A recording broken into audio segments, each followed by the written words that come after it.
Hi there. Hi, welcome back to Curious Collection. I'm Will. I'm Cinnamon.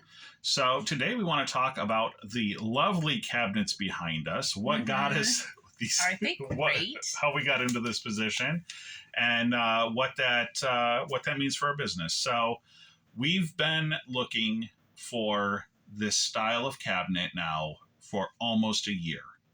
A little bit over a year ago, we picked up an orange cabinet. We guys showed you in our video that we talked about our organization system and how you're able to use small envelopes, put the jewelry in the envelopes, and then file them in these file cabinets. And I can fit thousands. I can fit 2,000 pieces of jewelry in my orange cabinet.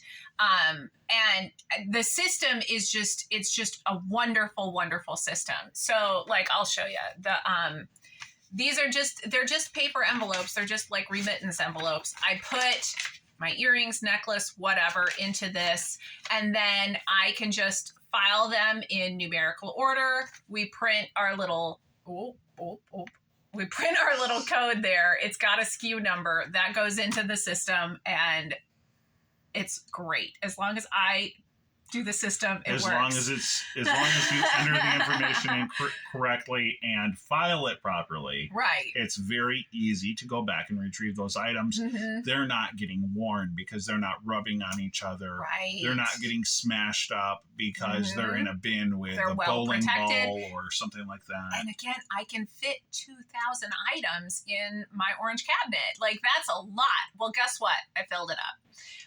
So now I, had gone to a different system that is not as ideal. It takes up a lot more room. Just so that you know what I'm talking about, I have, I tried to use like these envelopes in like a bucket. Yeah, you can see much different, right? So I take these envelopes and I put them in bins, and then again, numerical order and everything. And then we put those bins on a shelf. So it takes up a lot more room, but it was available. So, but we've been looking for these cabinets since we found the orange cabinet because it does work so well for our business. But it was a big investment. It was. We to begin with, we had a lot of time invested in trying to locate these. They're actually liquidation, basically from a municipal library. A person, a reseller, had picked them up and he put them out there on Facebook Marketplace. So we were able to find them, work something out. But we had to drive 80 miles each way to go pick them up with the truck, burning almost $4 a gallon diesel. I mean, it was a lot of time invested. The price point on these, when they're brand new, is close to $2,000 a piece. Yeah, and when we got the orange cabinet, we looked into buying new because it was so perfect for what we wanted. And $1,500 for a new one. Right. Okay. Right. Like, we love our business. We want to invest in our business, but my husband is also very frugal, so I have to work with what I've got. Right. And so, I think that is important to keep in mind is that we're all business owners. We all have to watch those dollars. We all have to, make our, it's hard to make money in this industry. So spending it is hard to do as well. Right. And so actually that was, talking about these cabinets and the amount of work that went into them, they're close to, probably close to 300 pounds a piece. We brought 3 of them in the house over the weekend. We spent our entire day Saturday going and picking them up. Sunday, unloading this office, putting it all back together. Yeah, reorganizing the entire office. We had to pull every drawer out. There's 10 drawers in each cabinet. 30 drawers had to be removed. But we can fit 100 in each row, 100 pieces of jewelry in each row. And each drawer has 3 rows. Right. And then 10. So that's 3,000 pieces of jewelry in each of these new cabinets behind me. And I'm so excited because it's worth reinvesting into our business. So that's really hard to have the conversations of, okay, these big investments that aren't inventory. Right? Because it's one thing to be like, okay, yeah, it's inventory. Yes, it's easy to spend $600 on inventory in a month. because you know that inventory is going to grow. You know, we have the 25% rule. So if we spend $600, we know we're going to get $2,400 back. Mm-hmm. That's a great investment. You know, when you're spending $600 on a filing cabinet, that's really hard because you're not going to see a $2,400 return on your investment. So that's hard, but you have to look at the big picture. How much space are we saving ourselves? Because the rack in the stock room that we have the jewelry in is full. Yeah, that rack is entirely full, and I doubt we've got 1,000 pieces of jewelry on that whole rack that's as big as that one. Right. So we were talking this morning about the fact that as we continue to work into our business, and you know, we're now going into year 4 as full-time resale business, or is it 5? I think this is year 5. That we're you started in 2019. So yeah. So you know, as we move forward, we're always tweaking things. We're always looking forward and trying to check boxes about what are our long-term goals. What do we envision our business to look like? And you know, the business has transformed dramatically, in that we were intending initially that this would be a retirement business. Now it's our full-time business. For both of us. I see it as my retirement, but I work now more than when I was working for somebody else. So and much harder. But I love it. So so it's fun. Right. But we have to look at, okay, where do we want our business to go? I will wholeheartedly say I want to do jewelry. That's really where my heart is. And so we are investing in the jewelry area of the business. When we bought the scanner that we have, we were investing in the ephemera specific part of the business. Right. So those are big purchases, but they're purchases for the area that we want to go. Right. And it's the same thing with our light box. It's the same thing with our ring light camera stand, tripod. It's the same thing with our microscope or our thermal printers, our laptops. You know, there's all of these things that everyone needs in the reselling business. And then there's things that you're going to be able to invest in that are going to be very specific to your type of business. So I'm not advocating everyone rush out and buy these types of cabinets. This isn't an ad for cabinetry. No. It's you know, we need to make sure that we're investing in things that are going to put us where we want to be. A lot of times I find that I get bogged down in the day-to-day, and I'm not focusing on long-term. I'm just trying to get through the day. What does the future of our business look like? I'm putting out fires. And so having some long-term plans, long-term investments, and saying, you know what, this is going to pay off because it's going to allow us. So one of our big priorities, we want to be able to operate our business from our home only. We don't want to have an off-site location. No. We don't want to have a storage unit. We don't want to buy and have to invest in a shed, right? Because again, there's challenges that come with every aspect. You know, the shed part for people that have sheds, that's awesome. Right, but again, those are decisions that you need to make for your business, depending on the direction that you want to go, and that means that you have to have very intentional conversation with either yourself or your business partners, and you have to say, what do I want the direction of my business? What do I want that to look like in 6 months, a year, 5 years, 10 years? You know, we had to have some serious conversation and say, what do we want our business to look like? I want to sell jewelry. Okay, if I want to sell jewelry, where's it going to go?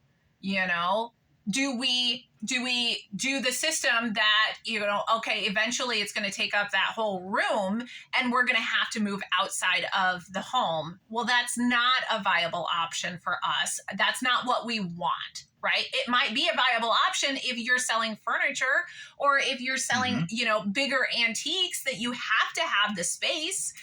And if that's what you want to sell, that's awesome. that's the wonderful thing about this business is that you can choose the direction that you want to go. So the choices that we have made is, you know, I want to sell jewelry. He wants to sell ephemera. So we're investing in the business so that we can go in the direction we want to go and continue to succeed in that direction. Right. And in order to succeed, you need to have those specialty tools. You need to have the specialty equipment.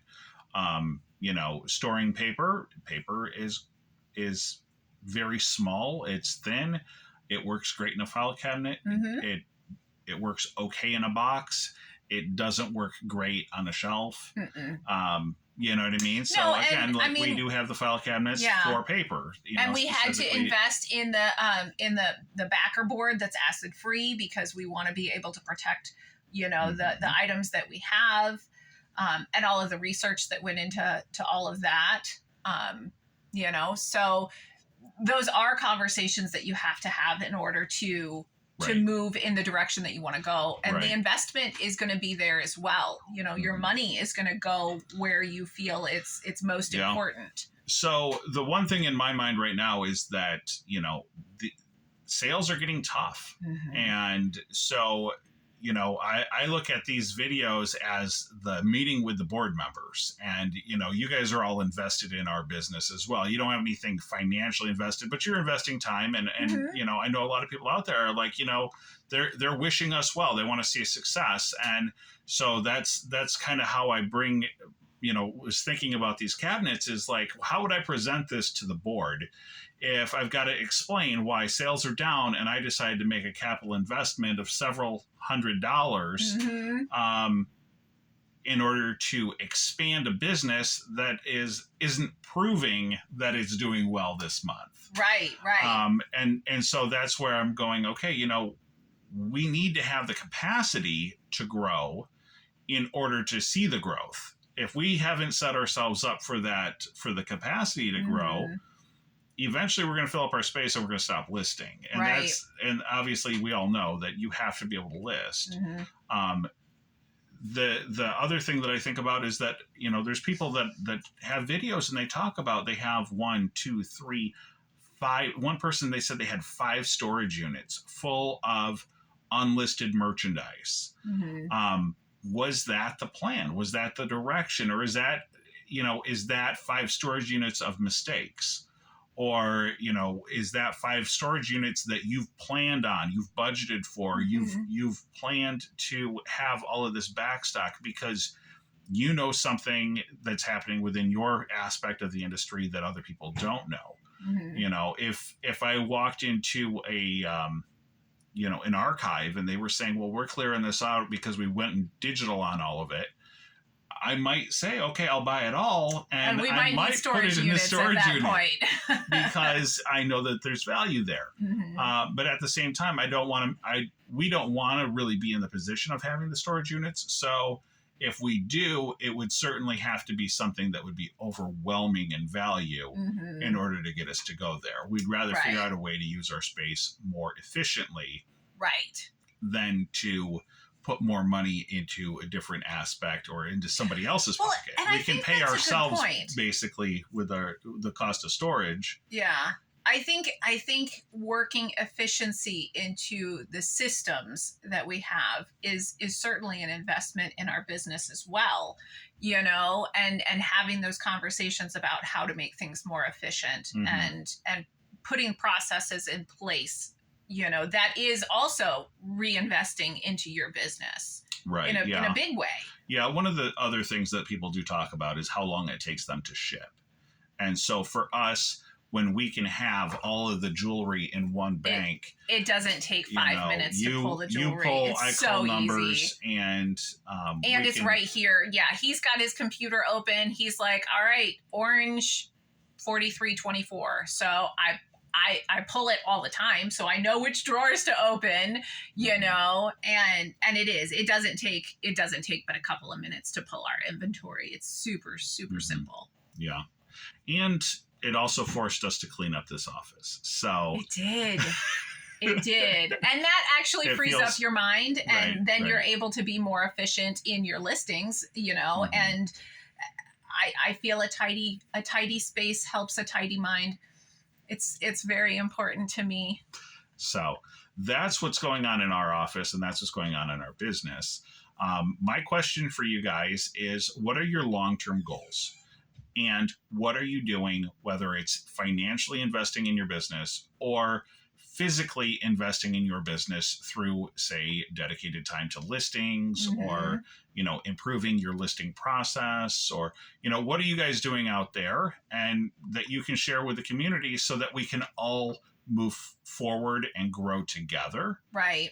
Because I really do think that that's where the community strength is that we can really share is. a very simple concept that we're doing, which is just a tweak on maybe the daily refinement method, where he uses boxes and envelopes, but he's selling clothing. So we have tweaked it to fit our purpose. And so what are you guys doing? What are those tweaks? What are those improvements? And what's your vision of growth for your business?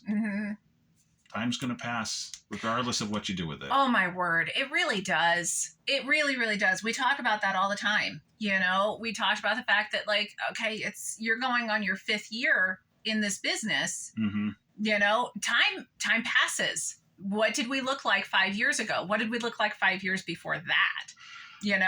5 years before that, I was going to nursing school. Like, So, yeah, when we started this business out, I had every item that we had for sale on eBay sitting on the kitchen table, and it sat there for 3 months. Yeah. Before that was the system.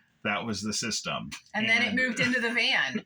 And then that was the system. He just had all of his inventory in the back of our of our van. I never imagined that it would take up 2 rooms of our home and that it would look like a commercial environment. So, but time changes. Time changes. Time's going to pass. And you do need to invest in, intentionally invest in all aspects of the business. It's not just buying inventory. Yes, that's a big part of it, but all of it is a big part of it, Yeah. Making the decisions on moving to a new platform is a big part of the business. You have to be very intentional with the questions that you're asking and the direction that you're moving, and there will be stumbling, and you have to intentionally keep going when you stumble.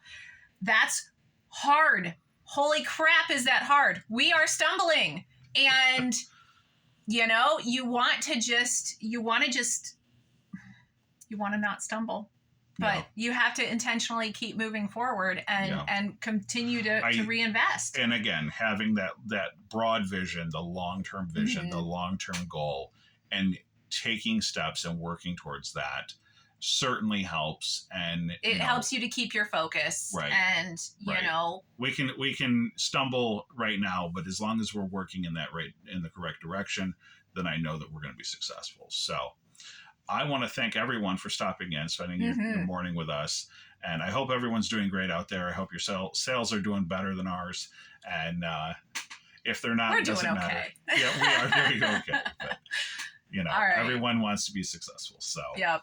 All right. Thanks so much, guys. Good luck to you out there. Like and subscribe.